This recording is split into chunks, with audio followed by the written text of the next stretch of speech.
আর আবু সহ আইছি হালি শহর বিডিআর ক্যাম্পের মাঠে হাঁটতে বাইর হয়েছি। পাশে আছে আম্মু, আমার আম্মু আছে, হাঁটতে বাইর হয়েছি। সন্ধ্যা করে হাঁটলে এরা খুশি হয়। চট্টগ্রাম হালি শহর বিডিআর ক্যাম্প, পাশেই হলো বিডিআর ক্যাম্প, বীর প্রতীক ইব্রাহিম গেট। এটা বিডিআর ক্যাম্প, বিশাল বড়, পুরোটাই ডান পাচ্ছে। আর এটা হলো সেনাবাহিনী ক্যান্টনমেন্ট আর্টিলারি হালি শহর। সেই মনোরম পরিবেশ, খুবই অসাধারণ। বিডিআর গেটে ডিউটি করে।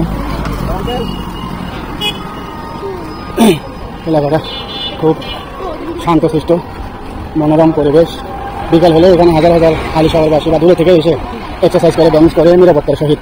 এখানে কোনো ঝামেলা নাই। টোকাই ছিনতাইকারী বা উত্ত্যক্তকারী, মেয়েদের উত্ত্যক্ত করা এই ধরনের ছেলেরা এই এলাকায় আসে না।